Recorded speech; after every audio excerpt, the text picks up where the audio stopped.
Alors, Shabbat. Comme vous le savez, le Chafetz Chaim, au début du XXe siècle, il y a eu un grand déclin dans le Shabbat. Début du XXe siècle, fin du XIXe siècle, je vais vous dire jusqu'au début du sionisme. Et on ne va pas faire de la politique, mais on va dire les choses telles qu'elles sont. Jusqu'au début du sionisme, il n'existait pas, pratiquement pas, dans le monde, des communautés juives qui ne gardaient pas Shabbat. Ça n'existait pas. Chez les séfarades, chez les ashkenazim, dans toutes les communautés, tout le monde gardait Shabbat.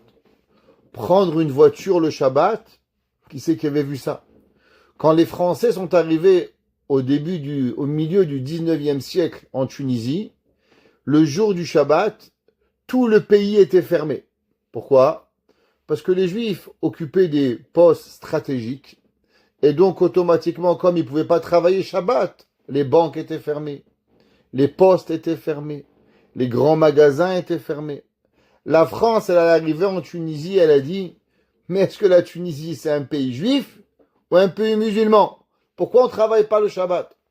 Et malheureusement, l'influence de la France, ils ont commencé à changer l'alliance et ils ont fait malheureusement commencer à faire travailler les gens le Shabbat. Sur ça, il s'est rajouté le sionisme, sur ça, il s'est rajouté la Haskalah, et malheureusement, on a commencé à voir des communautés entières qui savent même plus ce que c'est Shabbat. Ou pour les gens, Shabbat, certains, c'est déjà un petit repas, c'est déjà bien. Et pour d'autres, malheureusement, le Shabbat, il a complètement perdu. Le Chafetz Chaim, il a dit que le jour du Shabbat, ce que la Torah, elle appelle ki ot beni ou benechem, c'est un signe entre Hachem et nous. Le Chafetz Chaim, il a une allégorie sur ça, il a dit, c'est comme quand vous avez en bas de chez vous un magasin. Vous allez en bas du magasin, vous voyez, il est fermé. Bon, ça va, en hiver, ça arrive. Le patron, il a dû aller à Miami, il a dû aller au Salvador, il a dû aller en vacances. Vous revenez une semaine plus tard, le magasin, il est encore fermé. Et vous allez revenir.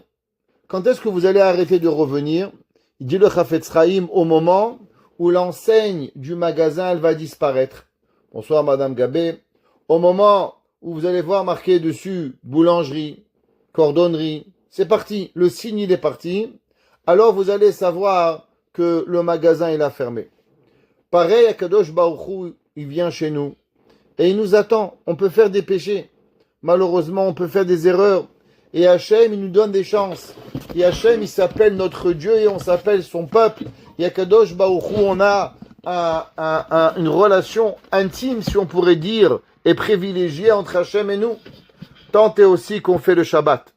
Mais le jour où malheureusement le Shabbat, il disparaît, alors malheureusement, on a tout perdu. C'est pour ça que le Shabbat qui ôte béni ou benechem, le Shabbat, il est le signe que nous, on appartient à Kadosh Baruch Hu. Vous savez, la Gemara, elle a dit que le Shabbat, il est dans les trésors d'Hachem. Qu'est-ce que ça veut dire que le Shabbat, il est dans les trésors? Mais si Hachem, il a donné, il n'est plus dans les trésors. Et s'il n'est plus un trésor, alors c'est quoi le Shabbat? Il dit le Chafetz Chaim que dans les rois, les riches, les reines, ils ont de belles choses. Il y a des choses qu'on met à l'extérieur. Il y a des choses qu'on met à la salle à manger. Il y en a d'autres qu'on met dans la chambre à coucher. Il y en a d'autres qu'on met dans le placard. Il y en a d'autres qu'on met sous le lit.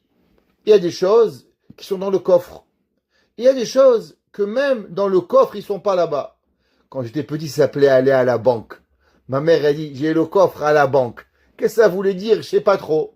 Mais je savais qu'elle avait là-bas, à la banque, un endroit que c'était fermé. Je comprenais pas. Ça veut dire que la maison, elle n'est pas sécuritaire. À la maison, on pouvait pas garder cet objet. Ce papier, il appartenait à un endroit très important. Et si tu veux le voir, alors faut que tu vas à la banque. Il faut que tu demandes la clé du coffre. Et dans le coffre, il faut que tu vas là-bas. Il dit le Chafetz Chaim, est-ce que vous savez ce que c'est le Shabbat? Le Shabbat, c'est pas le Louvre. C'est pas le musée du Louvre où on peut vous le voler. Le Shabbat, c'est pas qu'on va venir avec une échelle, avec quelque chose de grand. Le jour du Shabbat, vous savez qu'est-ce qu'il y a au jour du Shabbat? Pour pouvoir connaître le Shabbat, il faut que Akadosh Baruch Hu, il vous laisse rentrer dans le trésor. Et dans le trésor, Akadosh Baruch Hu, il ferme la porte pour s'assurer que personne part. Et que durant le trésor, durant ce moment-là, alors Akadosh Baruch Hu, qu'est-ce qu'il fait? Alors Akadosh Baruch Hu, il nous garde avec lui. Pourquoi le Shabbat, il est tellement extraordinaire? Parce que le jour du Shabbat, c'est pas que c'est Hachem qui vient chez nous, mais c'est nous qu'on rentre chez Akadosh Baruch Hu. Le jour du Shabbat, c'est nous qu'on a la chance extraordinaire de rentrer dans les plus grands trésors d'Akadosh Baruch Hu. Le jour du Shabbat, c'est lui qui nous amène. C'est pour ça que c'est marqué dans le Lechadodi, Boi Kala, viens ma reine. Qu'est-ce que ça veut dire, viens ma reine? Ça veut dire qu'en vérité, le peuple juif, il est comme la reine de Dieu. Et Akadosh Baruch Hu, il nous fait rentrer dans l'endroit où on est le plus intime avec Hachem, Bevet Genuzai. Et il dit le Chafetz Chaim, le jour du Shabbat, c'est à l'endroit, au moment où Akadosh Baruch Hu, il nous fait rentrer dans l'endroit le plus intime qu'il a. Et c'est pour ça que le Shabbat, on ressent quelque chose de particulier. C'est pour ça que le Talmud, il dit que le jour du Shabbat, tout le monde, il a la crainte de Dieu. Un jour, il a dit, le Rabbi Pinchas de Koritch, il a dit Rabbi Pinchas de Koritch, au nom de son maître, le Maguid de Mezerich. Et il a dit, vous savez, les gens, ils s'associent souvent Shabbat et crainte de Dieu. Comment un homme, il peut savoir si véritablement, le jour du Shabbat, il a la crainte de Dieu? Et il a dit, le Rabbi Pinchas de Koritch, Alken amrou atzadikim, she'asiman liot ha'adam shomer Shabbat. Comment un homme, il sait s'il est shomer Shabbat? Vous savez, le Chafetz Chaim, il a écrit dans la préface du 3e volume du Mishnah Berurah.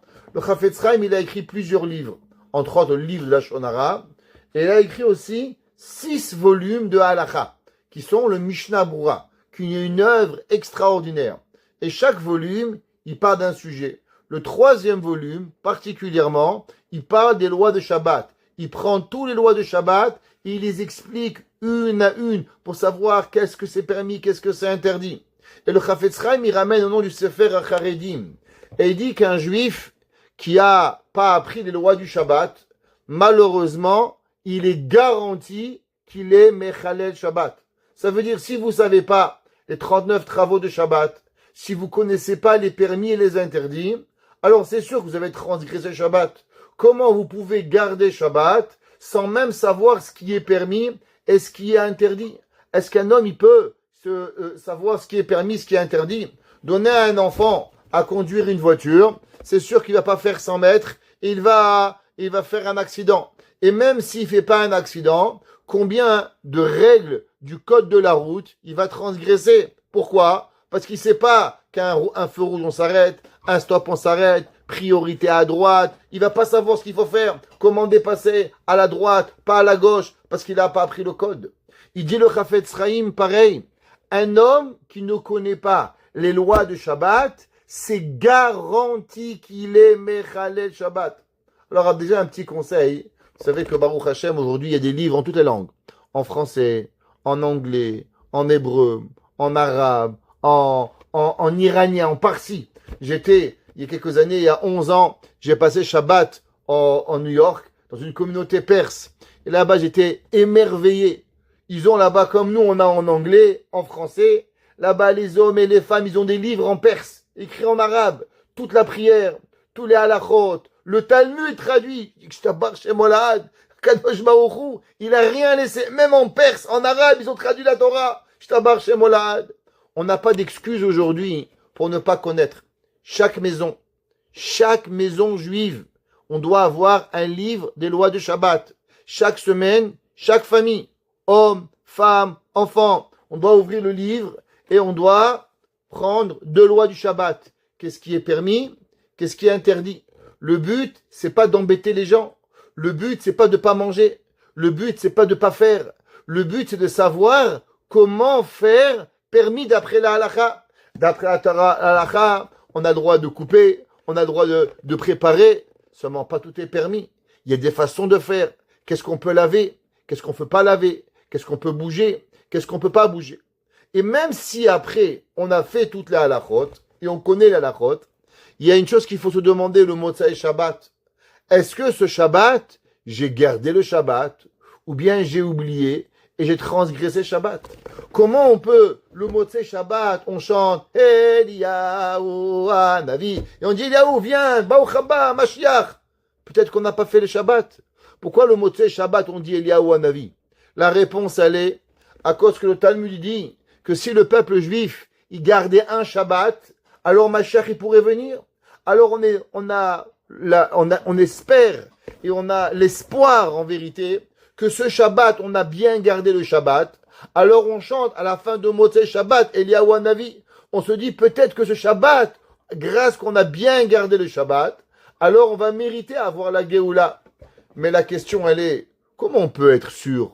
Comment on peut ne pas avoir eu peur que peut-être on a oublié une halakha, que peut-être on a transgressé le Shabbat? Comment on peut savoir qu'on a gardé les lois du Shabbat? Vous allez dire, monsieur le rabbin, moi je fais rien. Tu fais rien, peut-être que même marcher dehors c'est interdit. Des fois tu peux marcher, une lumière elle s'allume, transgresser. Des fois tu peux même pas savoir, tu as pu faire quelque chose sans même t'en rendre compte. Alors comment une personne, il peut savoir s'il a gardé le Shabbat?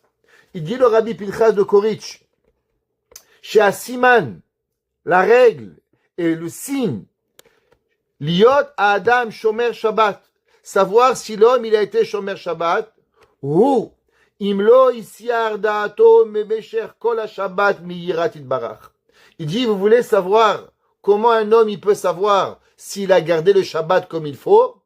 Est-ce que durant le Shabbat, il a eu la crainte de Dieu? Si durant tout Shabbat, il a eu Yirat Shamaim, il dit Rabbi Pinchas de Koritch, si un homme, il a voulu s'énerver, ah c'est Shabbat, Dieu préserve. Un homme, il a voulu insulter, Shabbat. Il a voulu dire la Shonara, Shabbat. Un homme, tout le Shabbat, il a eu Yirat Shamaim. Alors il est sûr que Shabbat, il a été gardé. Mais si malheureusement un homme, il s'est énervé, un homme, il a parlé mal, un homme, il a fait quelque chose de mal, un homme, il s'est pas retenu, il n'a pas eu la crainte de Dieu, il dit Rabbi Pinchas de Koritch, alors malheureusement, ça veut dire qu'il n'a pas été Shomer Shabbat. Vous savez, le but du monde, c'est quoi? Reshit Chochma, Yirat Hashem. Le verset est écrit dans Shlomo HaMelech. Qu'est-ce que c'est le but de la création du monde? Ouais. Reshit Chochma, le début de la sagesse, Yirat Hashem, la crainte d'Hashem. Vous savez, c'est marqué dans le Harizal. C'est marqué dans les Tikkunim du Harizal. Il dit le Harizal, le Rabbi Shimon Bar Yochai dans le Zohar, que veut dire le mot Bereshit? Il dit le mot Bereshit, c'est un mot combiné de deux mots. Yaré, Shabbat. Craindre le Shabbat. Ça veut dire quoi? Ça veut dire qu'en vérité, le monde a été créé pour deux choses. Un, Yaré, avoir la Yirat Shamaim. Deux, Shabbat. Et en vérité, les deux, ils sont ensemble. L'homme qui fait Shabbat, il a Yirat Shamaim. Et l'homme qui a Yirat Shamaim, alors automatiquement, il va faire le Shabbat.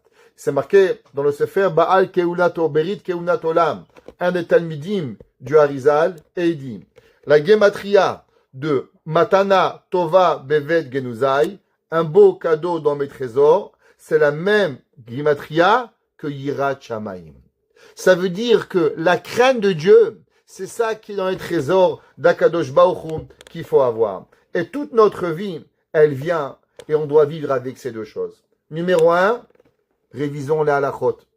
Numéro 2, apprenons ce qui est permis et ce qui est interdit. Numéro 3, comprenons où nous sommes. Nous ne sommes pas qu'Hachem, il vient chez nous, c'est nous qui rentrons chez Akadosh Baruch Hu.